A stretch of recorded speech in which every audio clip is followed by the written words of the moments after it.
ഇപ്പം ജനറലൈസ് ചെയ്യുവാണെങ്കിൽ കൂടുതലും ഫേവർ ചെയ്യുന്നത് സ്ത്രീകൾക്ക് വേണ്ടിയാണ്. ഇപ്പം സ്ത്രീക്ക് എതിരെ ഒരു മോശം അഭിപ്രായം അല്ലെങ്കിൽ ഒരു ഇൻസിഡൻറ്റ് ഉണ്ടായിക്കഴിഞ്ഞാൽ പോലീസിന് ഈവൻ സ്വയമേ കേസെടുക്കാനുള്ള ഒരു സാഹചര്യവും ഇപ്പം നിലവിലുണ്ട്. അപ്പം അത്തരത്തിൽ ഈ നടന്ന സംഭവം എന്ന് പറഞ്ഞ ചിത്രം എന്ത് ചേഞ്ചാണ് ഈ സൊസൈറ്റിയിൽ കൊണ്ടുവരാൻ ശ്രമിക്കുന്നത്? അതായത് ഇപ്പം നമ്മളുടെ നിലവിൽ ഇപ്പോഴത്തെ ഈ ഒരു സൊസൈറ്റിയിൽ നിയമങ്ങൾ വരെ കൂടുതൽ ഫേവർ ചെയ്യുന്നത് സ്ത്രീകൾക്ക് വേണ്ടിയാണ്. ഇപ്പം നമ്മുടെ നാട്ടിൽ നോക്കിക്കഴിഞ്ഞാൽ ഒരു സ്ത്രീയെ തല്ലുന്നത് കണ്ടു കഴിഞ്ഞാൽ നിമിഷ നേരം കൊണ്ട് ആളുകൾ കൂടും, പിടിച്ചു മാറ്റും. പക്ഷേ ഒരു പുരുഷനാണ് തല്ലുകൊള്ളുന്നതെങ്കിൽ അവിടെ എത്തുന്ന ആളുകൾ അല്ലെങ്കിൽ പിടിച്ചു മാറ്റുന്ന ആളുകളും അതെന്താണ് സംഭവം, എന്തിനാണ് ഇവൻ അടികൊള്ളുന്നത്, ഇതൊക്കെ തിരക്കിയിട്ടായിരിക്കും പിടിച്ചു മാറ്റുന്നത്. അപ്പോൾ അത്തരത്തിൽ ഈ ഒരു സിനിമ സ്ത്രീകൾക്ക് അല്ലെങ്കിൽ ഈ സമൂഹത്തിൽ സ്ത്രീകൾക്ക് എന്ത് നേട്ടം അല്ലെങ്കിൽ എന്ത് ചേഞ്ച് കൊണ്ടുവരാനാണ് ശ്രമിക്കുന്നത്? ഇനി എന്താണ് ഒരു സ്ത്രീയെ തല്ലിയ ഉടനെ വന്ന് പിടിച്ചു മാറ്റുമെന്ന് ഷുവറാണോ?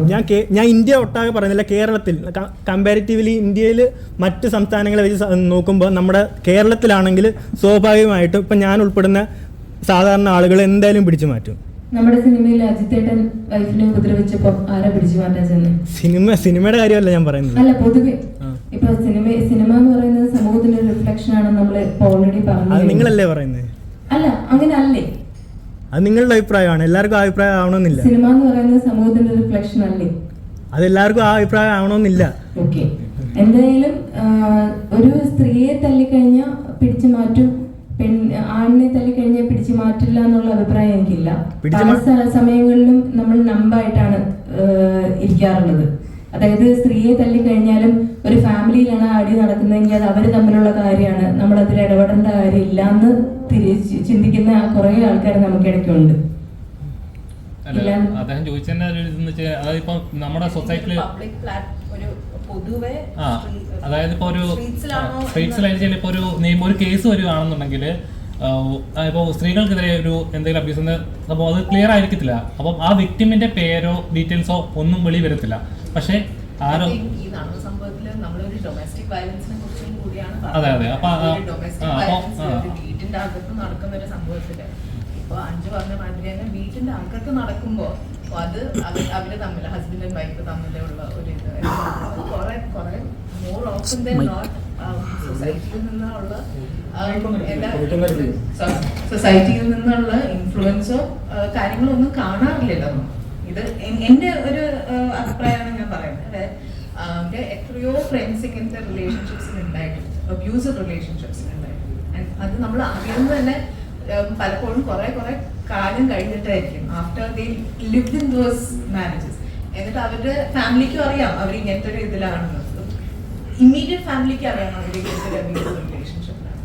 എന്നിട്ടും അവർ പറയാം ഈ സൊസൈറ്റി എന്ന് പറയും വേണ്ട നമുക്ക് പറയാം, അങ്ങനെ പറയണ്ട. അപ്പം ഇങ്ങനത്തെ ഈ സ്റ്റോറിയുടെ കുറെ സൈഡ്സ് നമ്മൾ കേട്ടിട്ടുണ്ട്. ഞാൻ പേഴ്സണലി കുറെ സൈഡ്സ് കണ്ടിട്ടുണ്ട്.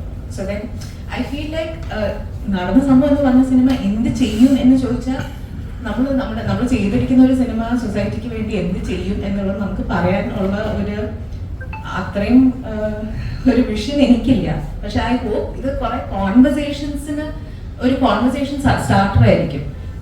ഇങ്ങനത്തെ ഒരു സിനിമ കാണുമ്പോൾ അയ്യോ ഞങ്ങൾ എന്തിനാണ് അവരെ കുറിച്ച് ഇങ്ങനെ സംസാരിക്കുന്നത് എന്ന് ഒരു തോട്ട് ഇട്ടാൽ മതി, ആ ഒരു തോട്ടിന്റെ ഒരു സീഡ് ഇട്ടാൽ മതി എന്നാണ് എന്റെ അഭിപ്രായം. അപ്പോൾ ഹുഎവേഴ്സ് ലിവിങ് വാട്ട് എവർ ലൈഫ് ഈ സിനിമ കണ്ടിട്ട് അവരുടെ എന്തെങ്കിലും ഒരു തോട്ട് പ്രോസസ്സ് മാറിയാൽ ഈ സിനിമ സക്സസ് ആണെന്ന് ഞാൻ പറയും. ഇപ്പം ഈ ലിജോ ചെയ്ത ധന്യ എന്ന് പറയുന്ന ക്യാരക്ടർ, പുള്ളിക്കാരിക്ക് മകളുണ്ട്, വർഷങ്ങളായിട്ട് അജിത്തേട്ടന്റെ ആ ഒരു ടോർച്ചർ സഹിക്കുന്നുണ്ട് നമ്മൾ പറയുന്നുണ്ട്. അപ്പം അങ്ങനെ ഇരിക്കെ പുള്ളിക്കാരിക്ക് ഇത് വേണമെങ്കിൽ വീട്ടിൽ ഉണ്ടാവാതിരിക്കാം, പറഞ്ഞിട്ടുണ്ടെങ്കിൽ തന്നെ വീട്ടുകാരുടെ സ്റ്റാൻഡ് എടുത്തിട്ടുണ്ട്. അതുകൊണ്ടായിരിക്കുമല്ലോ അവിടെ തന്നെ നിൽക്കുന്നത്, ധന്യ ചേച്ചി അവിടെ തന്നെ നിൽക്കുന്നത് അതുകൊണ്ടായിരിക്കും. അപ്പം ധന്യ ചേച്ചിയുടെ ലൈഫിലേക്ക് വരുന്ന ഇപ്പൊ മുന്നി എന്ന് പറയുന്ന ക്യാരക്ടർ, അവർ തമ്മിലുള്ള കോൺവെർസേഷൻ ആണ് ധന്യ ചേച്ചിക്ക് ആ ഒരു സീഡ് ഇട്ട് കൊടുക്കുന്നത്. പുള്ളിക്കാരിക്ക് സ്വന്തമായിട്ട് എന്തെങ്കിലും തീരുമാനം എടുക്കാനോ അല്ലെങ്കിൽ സ്വന്തമായിട്ടൊരു മൂവ്, പുള്ളിക്കാരിയുടെ ലൈഫിന് വേണ്ടിയിട്ട് ഒരു മൂവ് എടുക്കാൻ വേണ്ടിയിട്ട് ഒരു സീഡ് ഇട്ട് കൊടുക്കുന്നത് മുന്നി എന്ന് പറയുന്ന ബിച്ചേട്ടൻ ചെയ്ത ക്യാരക്ടറാണ്. അപ്പം ആ ഒരു കാര്യവും കൂടെ നമ്മൾ ഈ മൂവിക്കകത്ത് പറയുന്നുണ്ട്. ആ ഒരു അങ്ങനത്തെ ഒരു സംഭവം ഇപ്പം സ്വന്തം ഫാമിലിയിൽ നിന്ന് തന്നെ അല്ല വന്നത്, ആ ഒരു സപ്പോർട്ട് കിട്ടിയത്. അതാണ് എനിക്ക് പേഴ്സണലി ഫീൽ ചെയ്യുന്നത്. ഈ സിനിമ കണ്ടിട്ട് രണ്ട് രീതിയിൽ മാറാനുള്ള ചാൻസ് ഫീൽ ചെയ്യുന്നുണ്ട്. ഒന്ന്, ഒരു ജസ്റ്റ് ഓക്കെ ലൈക്കിനോ ഡെയിലി ബേസിസ് വളരെ ബിസി സ്കെഡ്യൂളിൽ പോകുന്ന ഫാമിലീസ് ഉണ്ടെങ്കിൽ അവർ സമയം സ്പെൻഡ് ചെയ്യാനും അടുത്തിടപഴകാനും ശ്രമിക്കാൻ സാധ്യതയുണ്ട്. അതെനിക്കൊന്ന് ഫീൽ ചെയ്തു. ലൈക്ക് അറിഞ്ഞുകൊണ്ടല്ല അവരുടെ റിലേഷൻഷിപ്പ് മോശമായിക്കൊണ്ടിരിക്കുന്നത്, സ്കെഡ്യൂൾ കാരണമാണ്. മോർണിംഗ് ടു ഈവനിങ് ഓഫീസിൽ പോകുന്നു, തിരിച്ചു വരുന്നു, പിന്നെ വീട്ടിലെ വർക്കുകൾ, കുട്ടികളുടെ കാര്യങ്ങൾ, അവർ തമ്മിൽ ജീവിക്കാൻ മറന്നു പോകുന്നു.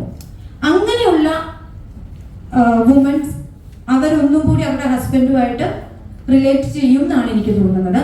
2, അബ്യൂസ് ചെയ്യപ്പെടുന്ന ലേഡീസ് മനസ്സിലാക്കിക്കൊണ്ട് എത്രയും പെട്ടെന്ന് എനിക്ക് ഇതിൽ നിന്ന് കമൗട്ട് ചെയ്യണം, എങ്ങനെയാണോ ധന്യ കമൗട്ട് ചെയ്തത്, എന്നിട്ട് ഇൻഡിപെൻഡന്റ് ആയിട്ട് ജീവിക്കാൻ വേണ്ടിയിട്ട് ഒരു സാഹചര്യം ഉണ്ടാക്കും എന്നാണ് എനിക്ക് തോന്നുന്നത്.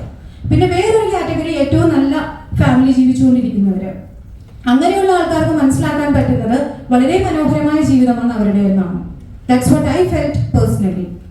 അല്ല, അപ്പോഴും ധന്യയുടെ സിനിമയുടെ അവസാനം ധന്യ ബർത്ത്ഡേ സെലിബ്രേഷൻ അവിടെ എൻഡ് ചെയ്യുമ്പോഴും വേണമെങ്കിൽ ഒരു സെക്ഷൽ അബ്യൂസിങ് അവിടെ നടക്കുന്നുണ്ടെങ്കിൽ വേണമെങ്കിൽ അവിടെ കേസ് കൊടുക്കാനോ ഹസ്ബൻഡിനെതിരെ കേസ് കൊടുത്ത് അങ്ങനെ വേണ്ടൊരു കൊടുക്കാമായിരുന്നല്ലോ. അത് അത്രയും സിനിമയിലോട്ട് പോയിട്ടില്ല. ഡെഫിനറ്റ്ലി കൊടുക്കാം. അത് ആ പർട്ടിക്കുലർ പേഴ്സന്റെ ഇഷ്ടമാണ്. അവർ കേസ് കൊടുത്ത് മുന്നോട്ട് പോകാൻ ആഗ്രഹിക്കാം, അല്ലെ സമാധാനമായിട്ട് ഇൻഡിപെൻഡന്റ് ആയിട്ട് അവരുടെ ലൈഫ് മുന്നോട്ട് കൊണ്ടുപോകാൻ ആഗ്രഹിക്കാം. അത് ആ വുമന്റെ ഇഷ്ടമാണ്. അത് നമ്മൾ സിനിമയിലോട്ട് കൊണ്ടുവന്നിട്ടില്ല. അതെങ്ങനെ വേണേലും നിങ്ങൾക്ക് എടുക്കാം. That's what I feel.